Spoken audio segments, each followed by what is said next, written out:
Hi, I'm Devon. Welcome to West B. Seniors, this month our primetime singers will be singing for us at our senior luncheon on April the 8th at 10:30 in the Fellowship Hall. Sign up at the Welcome Center desk. And hey, if you like to sing, consider joining the Prime Timers. You'll love the ministry. You are invited to join us on Wednesday, April the 6th from 5:30 to 7:30 at our Southside campus for a Messianic Jewish Seder meal. We will be led by Rabbi Ed Marvin from South Bay Messianic Church.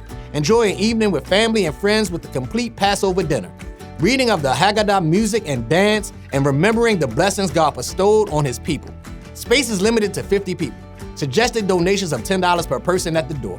Sign up at the welcome desk. Join us at Bayfront Park on Anna Maria Island Sunday, April the 10th from 4 to 6 p.m. for baptism, fellowship, and a meal. The church will provide the meat, dessert, and drinks. Please bring a side dish to share with everyone. Don't forget your chairs. If you want to be baptized at the beach, sign up at baptism.westb.org. Easter is coming, and we love Easter here at West B. But before that is Good Friday. And this year we want to invite you to bring your kids to our Resurrection Garden family discipleship event. It'll be right before our 7 p.m. service. You can get information by following this QR code. Wow, we haven't talked about QR codes for a minute. I'm glad they're back. Seriously, scan this code. Bust out those cell phones and get your kiddos here on Good Friday. You'll be glad you did. Well, that's it for now. Let's worship together.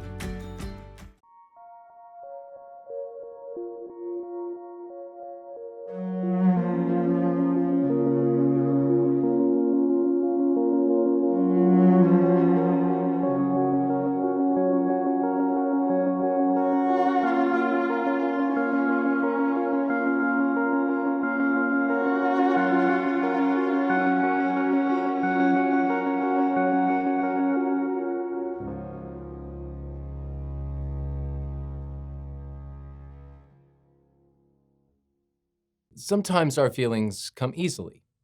I think about the birth of a child or the birth of a grandchild. In that case, it's difficult to feel anything other than joy. That joy comes easily. Sometimes our feelings are acute. I think of having anger at injustice or, maybe even more specifically, hurt that may come from divorce. Sometimes our feelings are attached to something.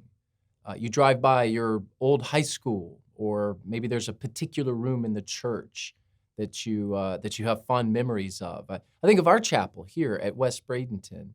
Our chapel is actually our old sanctuary, and I've heard from people who have been here a while about how they got married in the old chapel, or what was the chapel, which was the old sanctuary.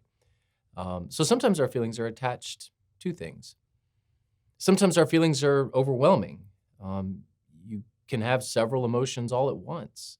And then there are times when you just don't know what to feel or how to feel. You can be numb. God feels human emotions because he created them.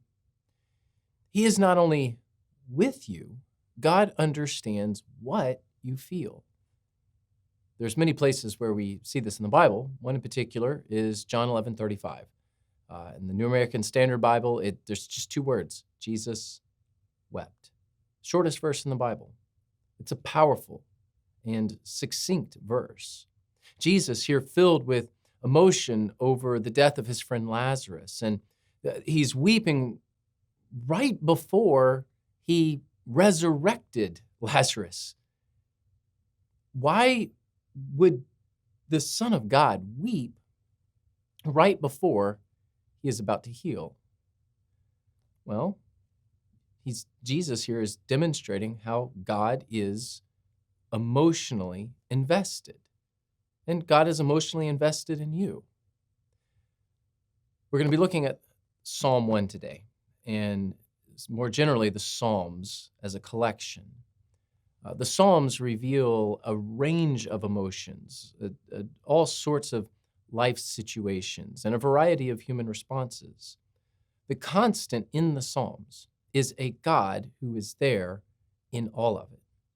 Now, remember, the Psalms are poetry. You don't read them like you would a letter. You don't read poetry like you would history. You don't read poetry like you would prophecy. We need to read these as poems because that's how they're written. So when you think of A psalm, or the collection of psalms, this is an ancient hymn book. This is Israel's songbook. There's a collection of 150 songs and poems from religious life and worship. And these 150 are actually grouped together in 5 books or 5 songbooks. They were compiled after Babylonian exile, and they are loved because they speak to what all of us feel in life.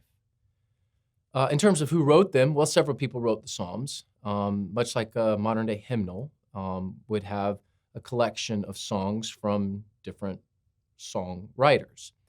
David did write most of the Psalms, but he is not the only author of the Psalms. We have Asaph, David's choir leader in Jerusalem. He wrote several. 50 or so are anonymous, though some of them are attributed to David, even though a name is not exactly tied to that particular psalm. And there's lots of different types of psalms. I mean, when you read through all 150, you're going to find a different tone in each one. But there's hymns of praise in the psalms. There's penitential psalms, which are showing sorrow for sin. There's messianic psalms that point to who Christ is, almost prophetic. There's imprecatory psalms. Those are very difficult psalms. The imprecatory psalms call for judgment on enemies. There's laments. The first half of Psalms in particular, has a lot of laments, and this is where David or others are bemoaning their sinful condition, recognizing that only God can save them. And there's a movement in the Psalms because there's always a movement of emotions. I mean, we never really stay in one place. Our emotions can come and go hourly. And the Psalms represent the flow of these emotions and the flow of the seasons of our life. So if we're talking about where we are in the Bible, because we're in a series through the Bible, the first 5 books of the Bible are called the Pentateuch. And there's a lot of stories there, but in essence, they reveal the law. This is where God gives his law.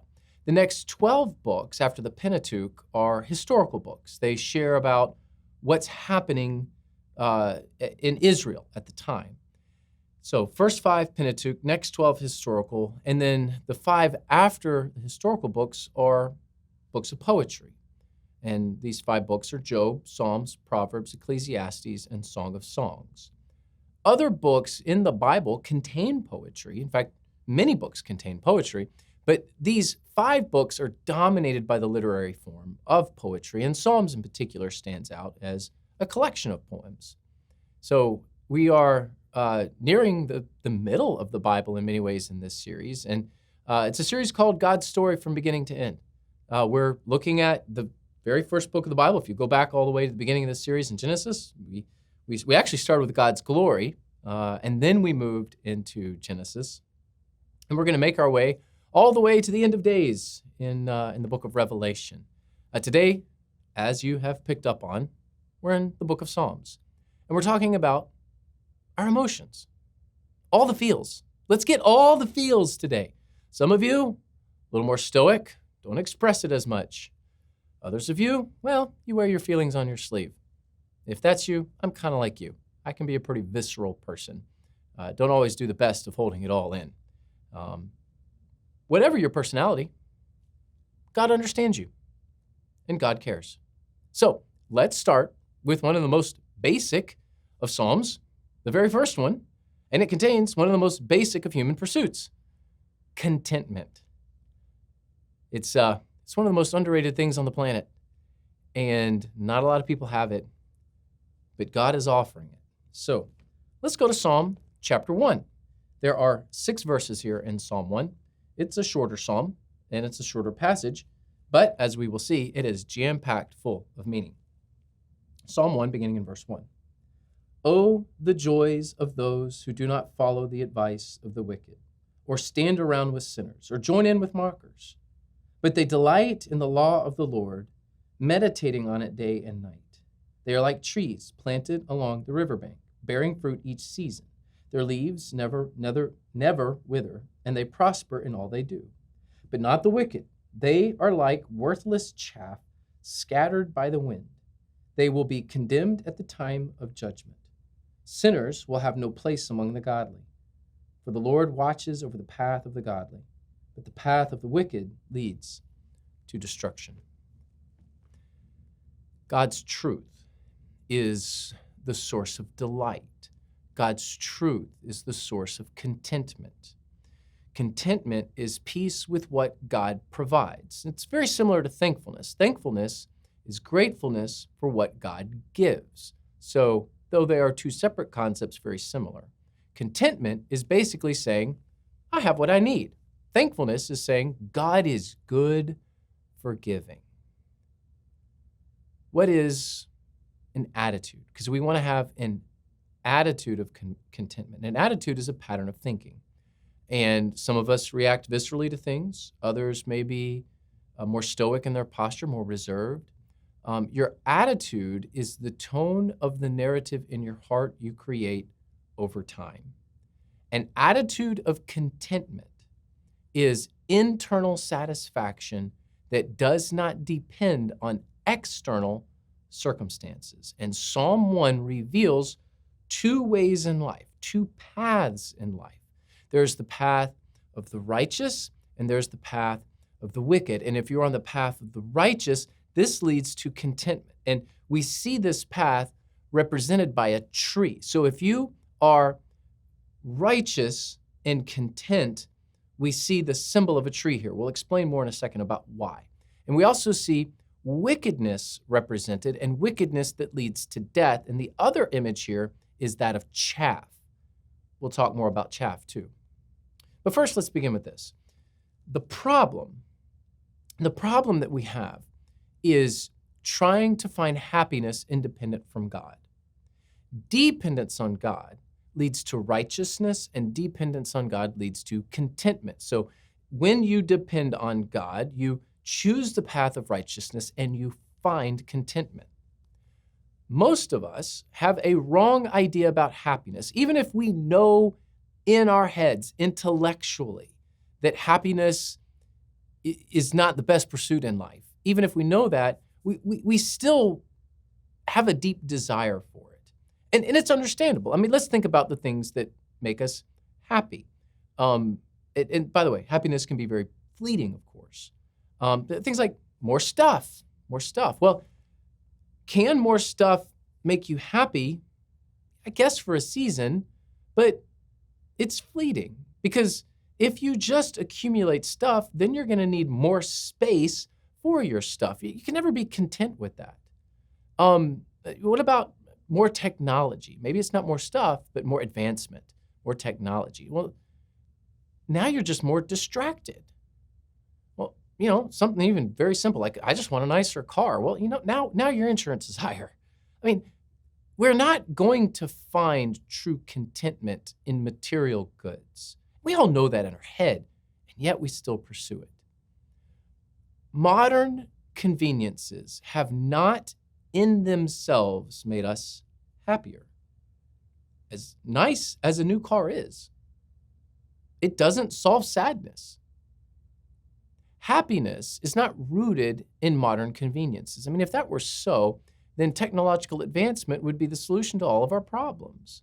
You can't purchase your way to a healthier marriage. You can't buy your way to contentment. Can you get a temporary lift from these temporal things? Yes, you can, but it's superficial. It's fleeting. It doesn't last. Where can we find a deep sense of contentment and purpose and rootedness? Well, that's what Psalm 1 is all about. Verse 1, the joys of those who do not follow the advice of the wicked or stand around with sinners or join in with mockers. You will not find contentment while also living in sin. Restlessness often stems from you pursuing happiness detached from God. We get this picture of a tree here in verse 3. Trees have seasons. They don't always bear fruit. Every season of life does not produce joy, or every season of life does not necessarily produce fruit or good times. We all have these ups and downs in life. And the tree we see here in Psalm 1 is planted by a stream of water. So through drought, cold, storms, that tree remains rooted in the source of life.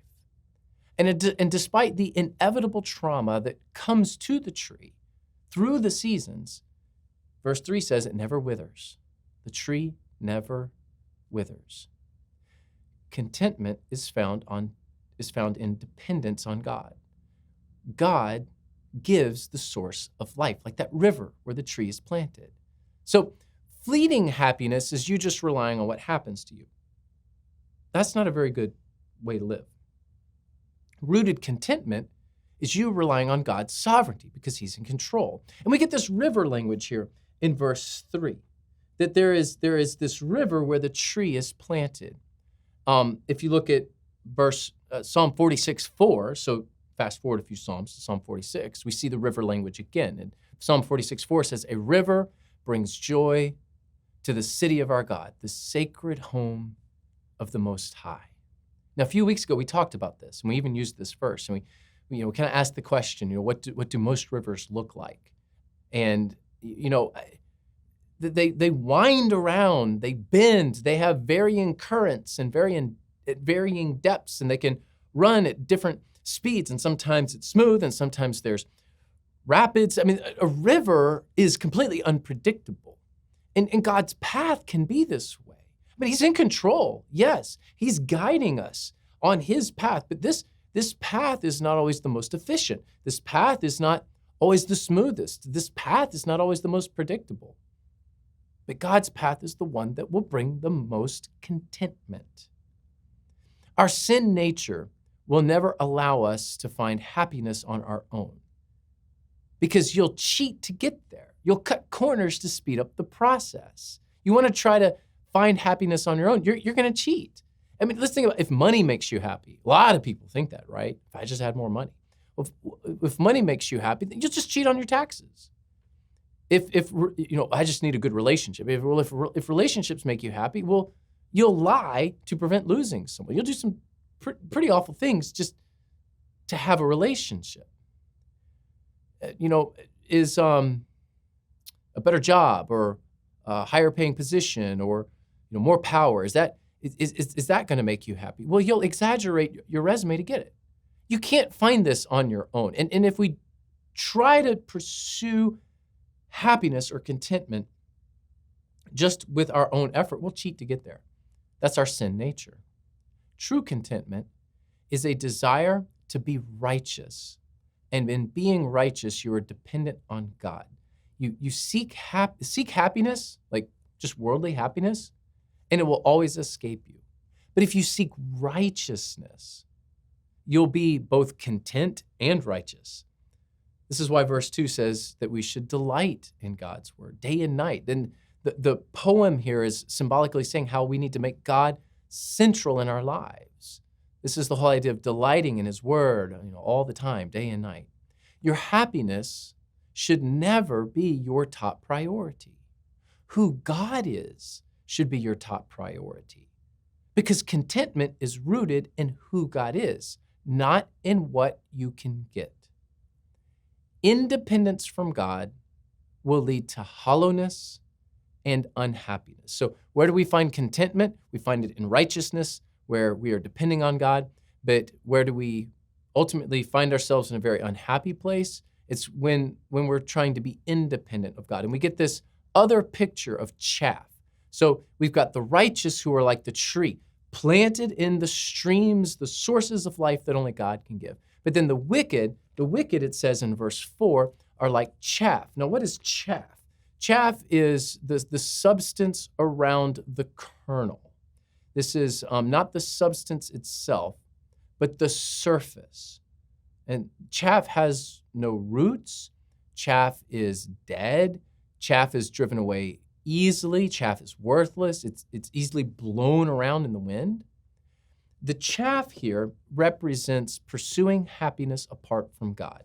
This is you being purely impulsive, emotional, and hollow. Every step towards disobedience is a little more hollowing out of your soul. So, reminder, there are two ways here. Psalm 1 is all about God's path or the path of the wicked, the way of the righteous, the way of the wicked, the way that you will find contentment, which is under the sovereignty of God, or the way that you will always be unhappy, which is under your own power. So there's two ways. And, this is really spelled out in verses 5 and 6. They will be condemned at the time of judgment. Sinners have no place among the godly, for the Lord watches over the path of the godly, but the path of the wicked leads to destruction. So we see the permanence of God's truth and the impermanence of superficiality. You see the stability of righteousness, and that's juxtaposed against the instability of wickedness. You see the assurance of truth, and that's compared to the hollowness of self-pursuit. So it's all about you depending on God, not trying to be independent with yourself. We want life, not destruction. We want delight, not distraction. Seeking happiness on your own terms is the best way never to find it, but divine effort always leads to fulfillment. Let me take you to the New Testament in John chapter 21. It's the last chapter in John's gospel. And in John 21, Jesus appears to the disciples after the resurrection. They're fishing, but not catching anything. And they don't notice who Jesus is at first. So he just appears to them as they are fishing. And this whole concept of casting their nets is really, connects to what happens in Psalm 1. So they're trying to do this on their own. And Psalm 1 is very clear. You can't do it on your own. That's the way of the wicked. That's chaff. You don't want to be like chaff. So they've got these empty nets. They're trying to do it on their own. They have these empty nets. And you can compare those empty nets to the chaff in Psalm 1. Now, in the Gospels, this is neat. In the Gospels, the disciples never catch fish without the help of Jesus. These are professional fishermen. They never catch fish without the help of Jesus. The disciples, at this point in John 21, they've fished all night long. They've thrown cast after cast. They've had empty net after empty net. I mean, they're weary, they're hungry, they're desperate. And here's some stranger, at least they think it's Jesus. They don't know who he is at first, but some stranger calls from the shore. Let's look at verses 4 through 6 in John 21. At dawn, Jesus was standing on the beach, but the disciples couldn't see who he was. He called out, "Fellows, have you caught any fish?" "No," they replied. Then he said, "Throw your net on the right-hand side of the boat, and you'll get some." So they did, and they couldn't haul in the net because there were so many fish in it. So here's Jesus yelling out to them from the shore, "No fish, huh? Self-effort not working for you, is it?" And the disciples reply, "No, it's not." And then Jesus says, "Do it my way." This is the divine effort. This is Christ working on our behalf. And the disciples did. They had this huge catch of fish. Now, here's the key. The disciples still had to work to pull in the fish. They had to pull those nets in. So this idea, and understand what people mean when they say this, and I want to be kind to those who have right motives, but this idea of let go and let God is just silliness, as if God will honor passivity. He's not. You still have to row on God's river of life. So we want to be on God's path. We want to be like that tree planted by the riverbank. We want to be on that river that takes us to the city of God. We know you still have to row. God's got you. You're within the path of righteousness. The river is going to take you where it will take you, but you've still got to put forth the effort. True fulfillment is found when you cooperate with God, when your will is in agreement with God's will, when you're doing what he tells you to do. That's when God works on your behalf. Now, back to John chapter 21, verse 7. Peter's going to jump out of the boat. He seems to always be jumping out of boats. John 21, 7. Then the disciple Jesus loved said to Peter, "It is the Lord." When Simon Peter heard that it was the Lord, he put on his tunic, for he had stripped for work, jumped into the water, and headed to the shore. Peter jumps out of the boat. Now, I don't know what he's thinking, and it may be one of those questions in heaven, right? Did he think that he would walk on the water back to the shore? I don't know. The disciples end up dragging in a very precise number in John's gospel, 153 large fish.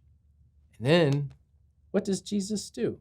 In verse 12, God himself cooks breakfast.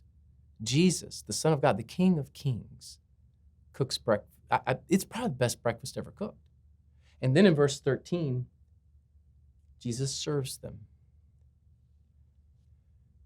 Back to Psalm chapter 1, verse 6. The Lord watches over the path of the godly. Jesus was looking after them. God's looking after you. But what path are you on? Some people want God to look after them when they're on the wrong path. God's going to look after you when you're on his path. So what path are you on? Are you making your own way? Or are you following God's way?